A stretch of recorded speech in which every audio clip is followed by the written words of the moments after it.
Hey, where are my 24s at? What's up guys, this is GoldKarat and this is a 24-karat review of God of War. God of War is an absolute gaming masterpiece, and if you own a PS4 there's absolutely no reason why you shouldn't own Santa Monica's masterpiece of a game. But this masterpiece doesn't come without just a couple of minor issues. After a full trilogy of games, Kratos is back and we've never seen him quite like this before. We've always known Kratos to be a calm, loving, kind person who's never let anyone down and is always happy to give a helping hand. He's always made people's lives happier, made everyone feel welcome in Sparta. So, having made everyone feel at home and really comfortable with life in Sparta, Kratos decides to move to Norse mythology. Kratos has had a son and wife. Unfortunately, the game opens with her passing, and it's your objective to take her ashes to the highest peak in all of the 9 realms. Whilst the story isn't groundbreaking by any means, it makes a refreshing change to not have it just be a bloated revenge story where Kratos is angry all the time, although Kratos still gets pretty pissed. Let's start off by talking about the visuals of the game. I mean, do I even really need to say anything about the visuals? Just look at it. This is up there with the best looking games of all time, and it's a marvel that it's running so smoothly on the PS4. The game looks absolutely fantastic, and it looks unbelievably realistic. You can see the pores on Kratos' skin, it's that detailed, and the cinematics are also outstanding. The game seamlessly goes from gameplay to cinematics, and it makes it all the more enjoyable to play through and difficult to put down. There's also great visual variety with different realms within the world, from lava to ice. There's an impressive amount of varying environments here. The 24-karat club gave the visuals and cinematics of the game a 9 out of 10 on average. Let's talk about the characters in the game.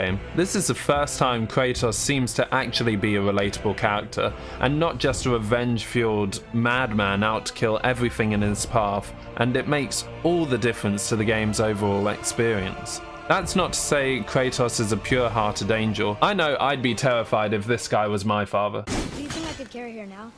No. But I said no. Damn, son. Can we clip how savage of a father this guy is? Kratos is haunted by his past, and he really is trying to change. His relationship with his son, Boy, also known as Atreus, is also a strong point of the game. The power of this weapon, any weapon, comes from here. You must never forget that. It's a roller coaster ride between these two, with serious ups and downs, and it's great to witness their relationship develop. The voice acting is also really good by all of the characters, each with different personalities that stand out. And there are some really emotional points in the game where the actors and actresses really sell it. The 24-karat club gave the story of the game 8.25 out of 10. So what are you actually going to get in the game? Well, in total it took us around 16 hours to beat the game, and that doesn't include a few side missions and final bosses that we can face. So while it's not by any means the longest game, it's still a really good experience. The music feels God of War, which is great. It sounds threatening, with a stellar male choir and some fantastic orchestrated pieces. The 24-karat club gave the soundtrack and audio of the game a 9 out of 10. The gameplay has changed quite a bit from the previous games. Instead of a far-away third-person camera, we now have a very close and personal camera right behind Kratos' back, and the combat feels great. The combat's really fast-paced, and every axe swing by Kratos, you really feel him putting all of his strength into his attacks. As the player, you also have control of Boy, and Boy is very good at shooting his arrows and actually comes in very useful for stunning enemies and giving you some breathing room to attack. The enemies you face from the game come from Norse mythology and includes ogres and trolls and witches, and it's really good, but at some points in the game you can feel like the enemies are being recycled a bit, especially the dark elves I found.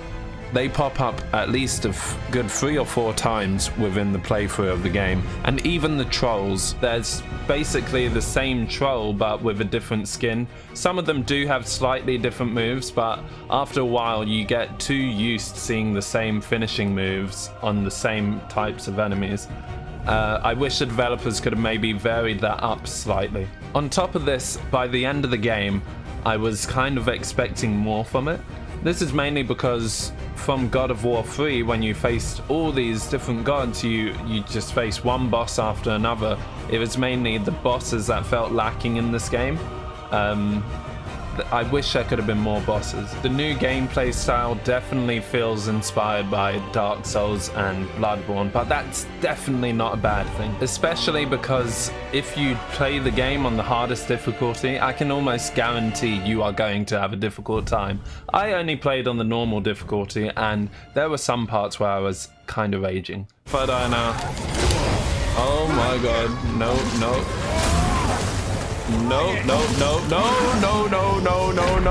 Oh my god, we had 10 seconds!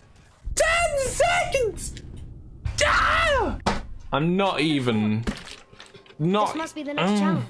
But this is a good thing. We don't want games to be too easy, so I think the developers did find a good balance, and the place I raged was like in a battle arena anyways, where you're meant to be facing a challenge.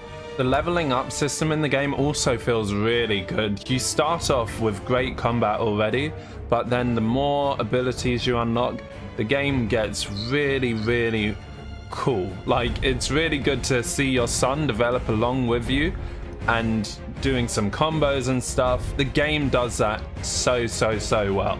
The 24 Karat Club gave the gameplay of the game an 8 out of 10. So overall, with my experience of the game, I love the new direction that Santa Monica has taken with the series. It's such a refreshing change to see Kratos be so emotional and vulnerable because he can actually lose something this time. In this case, his son, Atreus.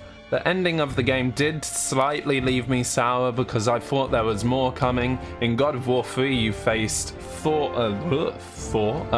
you faced Zeus, you faced Hades, you faced Poseidon, you faced so many different bosses, whereas in this game it feels like there's a lot less going on. So the final summary of the game. The game is absolutely gorgeous to look at, one of the best games I've seen. The combat is fun, brutal and powerful. Kratos has never been so emotional, and I've never seen him so emotional, and it's excellent. It's great to have him and his son together. And the only negative from the game for me is a slight lack of bosses. So with all of that in mind, overall, the 24 Karat Club gave the game a final score of 8.5 out of 10. And I am giving the game a 9.5 out of 10. Thank you so much for watching this video. If you enjoyed, don't forget to leave a like, and also let me know your comments about God of War. Did you enjoy the game as much as we did? To get involved with the reviews like the other 24 Karat members, then please join the Discord below. That's by far the best way to get involved. And check out the other social networks we got going on below, and join us live as we play through the games on Twitch. The channel is a variety channel, so we play any sort of game, and we like to review them together. And until next time, 24s, this is GoldKarat signing out. Peace!